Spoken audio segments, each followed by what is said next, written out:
እሺ ተመልካቾች እንዴት ናችሁ? መጥፎ ገንዘብ ጥሩ ገንዘብን ከገበያ ያባረራል ስለሚል አንድ ሐሳብ ዛሬ እነግራችኋለሁ። የግሬሻም ህግ ነው የሚባለው። ግሬሻምስ ሎ ይባላል።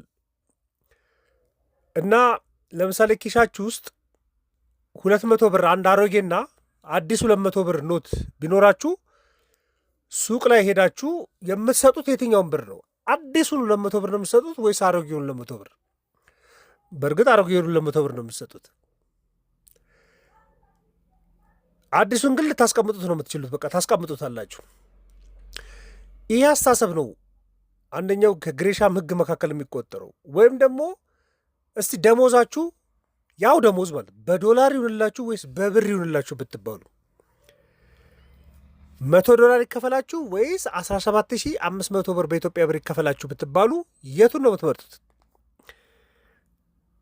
ደሞዛችሁን የተወሰነውን በዶላር የተወሰነውን በገንዘብ በኢትዮጵያ ብር ቢሰጣችሁ የትኛውን ለፍጆታ ትጠቀማላችሁ? የትኛውን ለቁጠባ ትጠቀማላችሁ? ዛሬ ይሄ ህግ እንዴት እንደተፈጠረ ለምን እንደተፈጠረ እና ከኢትዮጵያ ተጨባጭ ሁኔታ አንጻር ሀሳብ ሰጣችኋለሁ። በጣም ኢንተረስቲንግ ሀሳብ ነው።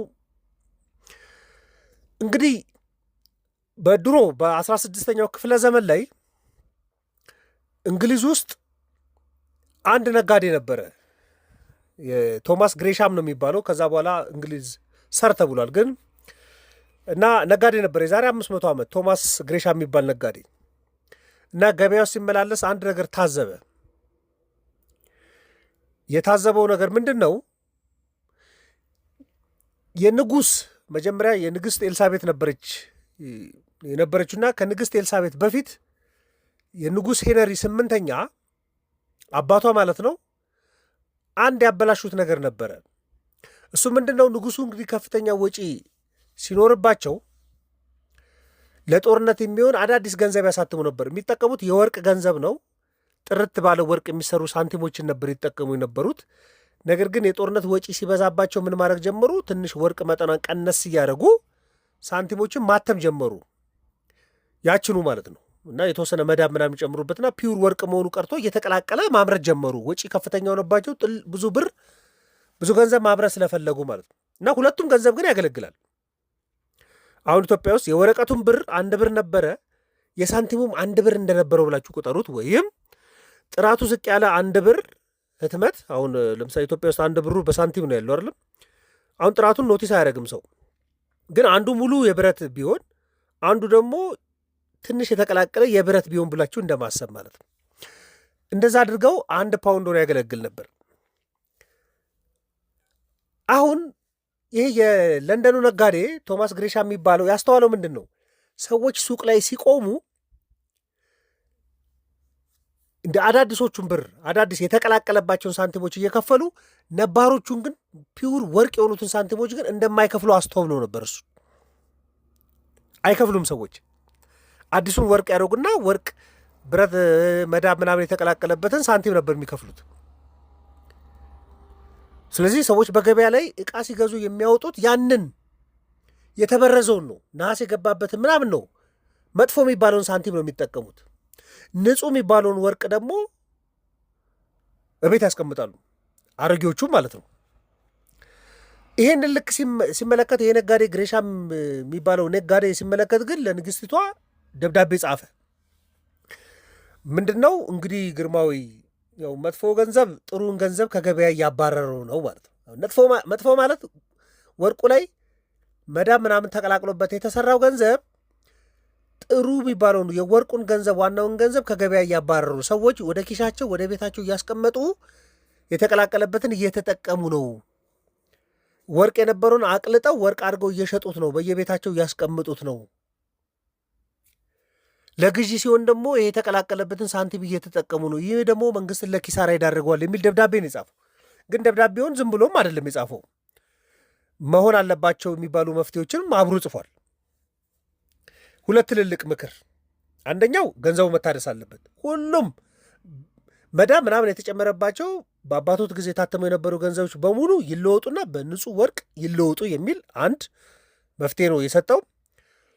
ሁለተኛው ግን ትልቅ ይሄ አሁን በሀገራችን እንደ ሞል የለም ዘ ሮያል ኤክስቼንጅ የሚባል ትልቅ ገበያ ለንደን ውስጥ መቋቋም አለበት። ለንደን ዓለም አቀፍ የንግድ ማዕከል መሆን አለባት። ስለዚህ ነጋዴው በተበጣጠሰ መልኩ የሚነግደው ይቅርና አንድ ማዕከል ላይ ይነግድ። የዛን ጊዜ ሳንቲሞቹ ይለወጣሉ፣ የተቀናጀ የንግድ አዳራሽ ይኖር የሚል ነው። ሁለት መፍትሄ አድርጎ ይህን ደብዳቤ ጻፈ። ምክሩ ተሰምቷል። እንግዲህ ንግሥት ኤልሳቤጥ ምክሩን ሰምተዋል።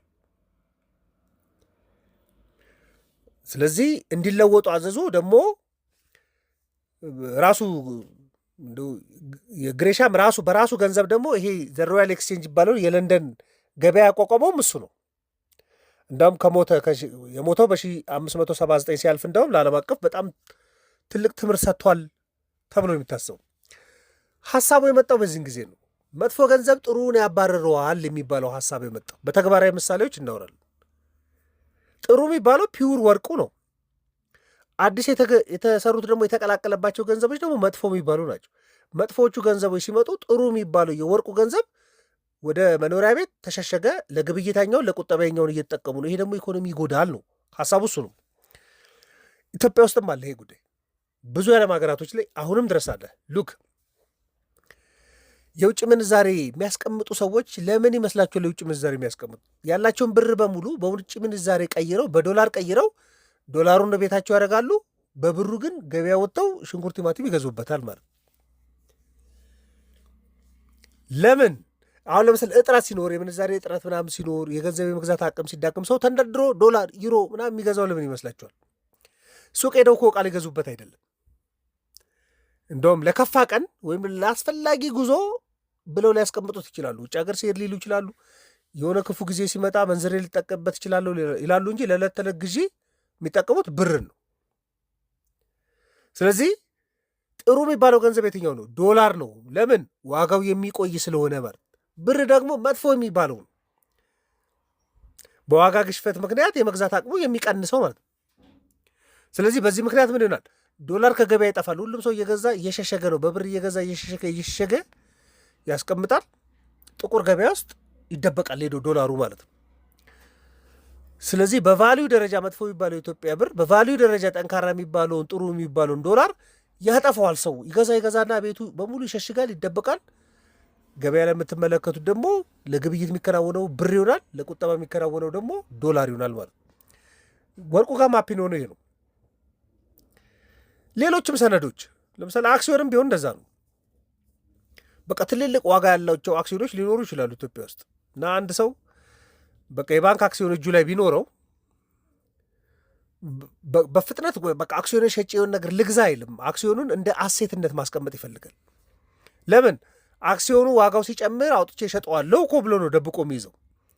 ስለዚህ አክሲዮኑ እንደ ጥሩ ገንዘብ ሆኖ እንደ አሴትነት ይቀመጣል ማለት ነው። ሳንቲም፣ ብረታ ብረትም እንደዚህ ነው። ኢትዮጵያ ውስጥ የሆነ ጊዜ ላይ በቃ ሳንቲሞችን 50 ሳንቲምን 1 ብርን በሙሉ የሚያጠራቅሙ ሰዎች ነበሩ። እያቀለጡ ይጠቀማሉ፣ ለጌጣጌጥ ይጠቀማሉ እና ሲባል ሰምታችኋለሁ። ሰዎች አንጠልጥሎት የምታይል ህገወጥ እንኳን ቢሆን ግን ሰዎች እንደዛ ያደርጋሉ። ለምን? አንድ ብር ከተሰራበት ብረት በላይ ዋጋ ያወጣም ነው ጨዋታው። ይሄ ሌሎችም ሀገራት ነበሩ። እኛ ሀገርም 50 ሳንቲም 1 ብር በብዛት ጠፍተው ነበር። ለምንድነው ሲባል ሳንቲሙ የተሰራበት ብረት ዋጋ ላይ ካለው ሳንቲም በላይ ነው። ስለዚህ ሰዎች ሳንቲሙን ይሰበስቡና ማቅለጥ ለቁልፍ ሊሆን ይችላል፣ ለሌሎች ብረት ይጠቀሙበታል። ስለዚህ ሳንቲሙ እንደምን አገለገለ ማለት ነው? እንደ ገንዘብ። በቃ እንደ ገንዘብ ከመጠቀም ይልቅ እንደ ብረት መጠቀም አዋጣ ማለት ነው። ስለዚህ ጥሩ ብረት መጥፎ የወረቀት ገንዘብ ሆነ ማለት ነው። ይሄ ነው መጥፎ የሚባሉት ገንዘቦች ጥሩ የሚባሉትን ገንዘቦች ከገበያ ላይ ያጠፉታል የሚባሉ ብዙ ሀገር ነው ያለው። ህጉ ግን ሁሌም ላይሰራ ይችላል። አንዳንዴ ሁሌም መጥፎ ገንዘብ አይደለም ጥሩን የሚያባረው፣ ጥሩ ገንዘብ መጥፎንም ሊያባረረው ይችላል ተገልብጦ። እንደው አንዳንድ ሀገራት ላይ እንደዚህ ተፈጥሯል። ለምሳሌ እነ ዚምባብዌ 2000 አካባቢ ላይ የዚምባብዌ ዋጋ ንረት በጣም ከፍተኛ ነበርና መንግስት በጣም ብዙ ገንዘብ ያትም ነበር እና የዚምባብዌ ገንዘብ ዋጋ አጣ። ሰዎች ምን አደረጉ? የአሜሪካ ዶላርን መገበያ አድርገው መጠቀም ጀመሩ። ስለዚህ የአሜሪካ ዶላር መደበኛ መገበያ ሆነና የዚምባብዌ የሚባለው ገንዘብ የሚጣል ገንዘብ ሆኖ አረፈው ማለት ነው። ተገለበጠ ጉዳዩ። ኢትዮጵያ ውስጥ የኢትዮጵያ ብር ላይ ያለ መተማመን ኮምፕሌትሊ ቢጠፋ በዶላር መገበያየት ይጀመርና ብር የሚባል ነገር ከገበያው ይጠፋል እንደማለት ብላችሁ ቁጠሩት። ይሄ ቬንዙዌላም ተከስቷል። እንደዚህ ቬንዙዌላ ኢኮኖሚያዊ ሲወርቅባት የአሜሪካ ዶላርን፣ ክሪፕቶ፣ ወርቅ መጠቀም ጀመሩና ገንዘባቸው መጠየፍ ነው የጀመሩት። በቃ ገንዘባቸው ለመገበያ ብቻ የማያገለግሉን እንጂ በመሰረታዊነት የሚይዙት ክሪፕቶ ይዛሉ፣ የአሜሪካ ዶላር ይዛሉ፣ ወርቆችን ይዛሉ። ስለዚህ ጥሩ ገንዘብ መጥፎውንም ሊያባረረው ይችላል። እንደዚህ አይነት ሁኔታዎችም ሊፈጠሩ ይችላሉ። ስለዚህ አሁን የግሪሻም ህግ ብዙ ጊዜ እንደ ማስተማሪያነት የሚቀርበው ለምንድን ነው? ገንዘብ እምነት ነው። በቃ ሰዎች ሁል ጊዜ ዋጋ ያለውን ነገር ነው። ለምሳሌ ያረጀ 200 ብርና አዲስ 200 ብር ብትይዙ እናንተ ከሰዓት ልትገዙበት ትችላላችሁ እኮ አዲሱ። ለምሳሌ 400 ብር ያለው ሰው አንዱ አዲስ ነው፣ አንዱ አሮጌ ነው። በ200 ብር የሆነ ዕቃ ገዛ ቢባል በእርግጠኝነት በአሮጌው ነው የሚገዛው። አዲሱን ይዟል። አዲሱን እኮ ሌላ ቀን ሊያስቀምጠው አይደለም፣ ማታ የ200 ብር ዕቃ ሊገዛበት ይችላል። ግን የመጀመሪያ መግዣ ግን አዲሱን ሊያደርግ አይችልም።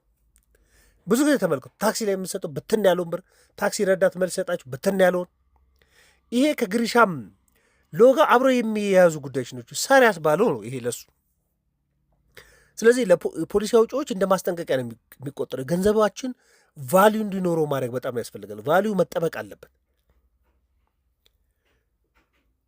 በቃ ምክንያቱም ሰዎች ገንዘባቸውን ከመጠቀም ይልቅ ወደ ምን እያዘነበሉ ይመጣሉ? ቫሊዩ እያጣ ሲመጣ ወደ ወርቅ፣ ቤት፣ ሪስቴት፣ የውጭ ምንዛሬ የሆኑ ንብረቶችን ገዝቶ ለማስቀመጥ ይፈልጋል። እሱ ደግሞ ጠቅላላ ኢኮኖሚ ይጎዳል። ቫሊዩ ባጣ ጊዜ ምን ይሆናል ማለት ነው? መጥፎ የሚባለው ገንዘብ ጥሮቹን ከገበያ በሙሉ እያባረረ የኢኮኖሚ ችግር እንዲፈጠር ሊያደርግ ይችላል። በሆኑ ኬዞች ደግሞ ቅድም በምላችሁ ጥሩ የሚባሉ ገንዘቦች ደግሞ መጥፎቹን ከገበያም ሊያስወጣቸው ይችላል። ይሄ ቤዚክ የሚባል የኢኮኖሚክ ሀሳብ ነው። የዛሬ 500 ዓመት የነበረ ሀሳብ ቢሆንም ግን ለእናንተ መረጃውን ለማቅረብ ነው። ማንኛውም ሀሳብ አስተያየት ካለ ልትልኩልኝ ትችላላችሁ። ለነበረን ቆይታ በሙሉ ከልብ አመሰግናችኋለሁ። መልካም ቀን።